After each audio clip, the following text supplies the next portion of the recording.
Hello नमस्कार सगळ्यांना, good morning, शुभ सकाळ. कसे आहात सगळे? आय होप सगळे मस्तच असाल आणि आजचा दिवस तुम्हाला खूप छान आनंदाचा सुखाचा जावो हीच मी बाप्पाच्या चरणी प्रार्थना करते आणि सुरुवात करते आजच्या आपल्या नवीन व्हिडिओला. तर तुमचं खूप स्वागत आहे आपल्या छोट्याशा व्लॉगमध्ये आणि माझ्या यूट्यूब चॅनलमध्ये सुद्धा. तर आज आहे गुरुपौर्णिमा. तर गुरुपौर्णिमेच्या तुम्हाला सगळ्यांना खूप खूप शुभेच्छा. तर गुरुपौर्णिमा ही खूप महत्त्वाची मानली जाते आपल्या हिंदू धर्मामध्ये. तर प्रत्येकजण आपल्याला आयुष्यात काही ना काही शिकवूनच जात असतं आणि ते सगळे आपले गुरुच असतात. तर त्यामुळे सगळ्या गुरूंना माझ्याकडून खूप साऱ्या शुभेच्छा. तर आज आहे गुरुपौर्णिमा आणि आता गुरुपौर्णिमेची विशेष पूजा करायची आहे. सकाळ झालेली आहे, सगळे कामावरून झालेली आहेत आणि आता मला करायची आहे पूजा. तर चला तर मग सुरुवात करूया आजच्या आपल्या व्हिडिओला. तर आता इथे मी छान अशी रांगोळी काढून घेत आहे आणि सकाळ झाली की माझं पहिलं काम एकच असतं, उंबरा पुसणं आणि मग छान असं सगळीकडे बाहेरची जागा पुसून स्वच्छ करून रांगोळी काढणं. तर रांगोळी आपण नेहमीच आपल्या दरवाजात काढायलाच हवी, कारण रांगोळी एक आपलं खूप महत्त्वाचं काम करत असते. जर दरवाजात आपण रांगोळी काढली तर येणारी जी बाहेरची व्यक्ती किंवा जी निगेटिव्ह एनर्जी असते तर ते सगळं रांगोळी अट्रॅक्ट करून घेते आणि आपल्या घराला वाईट नजर, दृष्ट लागणं यापासून वाचवते. त्यामुळे रांगोळी काढणं खूप महत्त्वाचं असतं. तर प्रत्येक सणावाराला मी इथे छान अशी रांगोळी काढत असते आणि रांगोळीमुळे कसं प्रसन्न आणि पॉझिटिव्हिटीचं वातावरण असतं. त्यामुळे आता इथे छान अशी छोटीशी गुरुपौर्णिमेनिमित्त मी छान गुरुपौर्णिमेची रांगोळी काढून घेतलेली आहे. गुरूंच्या पादुका काढलेल्या आहेत आणि सिंपल असं गुरु शिष्याची रांगोळी काढलेली आहे आणि तुम्ही बघू शकता इथे माझी रांगोळी रेडी झालेली आहे. तर सिंपल सोबर अगदी 5 ते 7 मिनिटात माझी रांगोळी कंप्लीट झालेली आहे. तर रुद्राक्ष वगैरे ठेवून छान असं दरवाजाची पूजा वगैरे केलेली होती आणि बघू शकता तुम्ही दिवा वगैरे लावून सगळी छान पूजा झालेली आहे माझी इथे. आणि हळदीचं लेपनसुद्धा मी केलेलं आहे.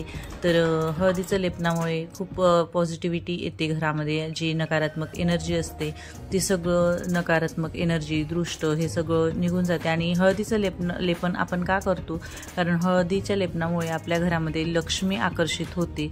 तर उंबऱ्याला हळदीचं लेपन करण्याचे भरपूर असे फायदे आहेत. मेन म्हणजे लक्ष्मी प्राप्तीसाठी, लक्ष्मी आकर्षित करण्यासाठी आपण हळदीचं लेपन करत असतो. तर इथे छान असं हळदीचं लेपन चालू आहे करायचं. आणि हळदीचं लेपन झाल्यानंतर आपल्याला आपल्याला छान असं स्वस्तिक वगैरे काढून दरवाजाची पूजा करून घ्यायची आहे. तर ही सगळं जेव्हा मी मंगळवार आणि शुक्रवारी मोस्टली करत असते, देवीच्या वारांच्या दिवशी, आणि गुरुवारी सुद्धा करत असते. तर प्रत्येक सण वार असलं की ही पूजा मी नियमित करत असते. जर नसलं तर नाही वेळ मिळाला तर नुसतं उंबरा पुसून छोटीशी हळदीची स्वस्तिकसुद्धा काढली तरी चालतं. तर अशा पद्धतीने छान असं माझं आता उंबऱ्याचं लेपन झालेलं आहे. हळदीने छान असं उंबऱ्याला लेपन करून घेतलेलं आहे आणि बरेचसे फायदे होतात ह्या लेपनामुळे. तर तुम्ही सुद्धा नक्की करून बघा आणि काय अनुभव आला हे मला नक्की सांगा. तर बघू शकता तुम्ही छान सिंपल असं फक्त हळदीत आपल्याला गोमूत्र मिक्स करून छान असं त्याचं असं एक पेस्ट बनवायची आहे आणि त्याला आपल्या उंबऱ्याला छान असं लावून घ्यायचं आहे. तर इथे छान असं माझं हळदीचं लेपन झालेलं आहे आणि आता याच्यावर मला स्वस्तिक काढून घ्यायची आहे कुंकवाने.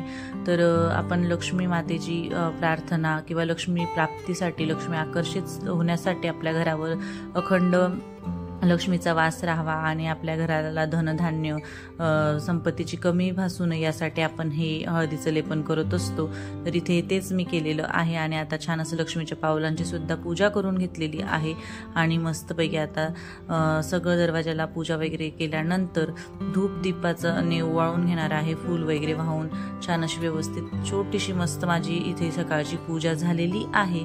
आणि आता नंतर मग करायचं आहे देवपूजा. तर सर्वात आधी दरवाजाची पूजा झाल्यानंतर आपण देवपूजा करायची असते, कारण दरवाजामध्ये जे निगेटिव्ह एनर्जी असतात ते बाहेर गेल्यानंतरच आपल्या घरात लक्ष्मी माता येत असते असं म्हणतात.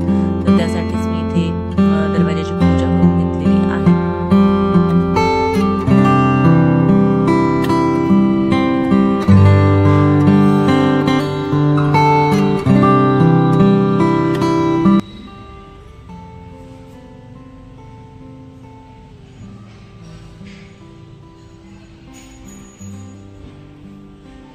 छान अशी दरवाजाची पूजा झाल्यानंतर घरात आमच्याकडे गजानन महाराजांचा छान असा एक मोठा फोटो आहे, जो की आम्ही शेगावहूनच आणलेला आहे.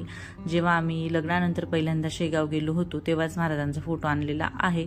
तर तोच फोटो आहे आणि छान अशी त्याची पूजा करून घेत आहे. तर सगळं डेकोरेशन स्वच्छ वगैरे करून महाराजांचा फोटो स्वच्छ असा पुसून छान अष्टगंध लावून फुलांचा हार वगैरे घालून छान असं पूजा करून घेतलेली आहे.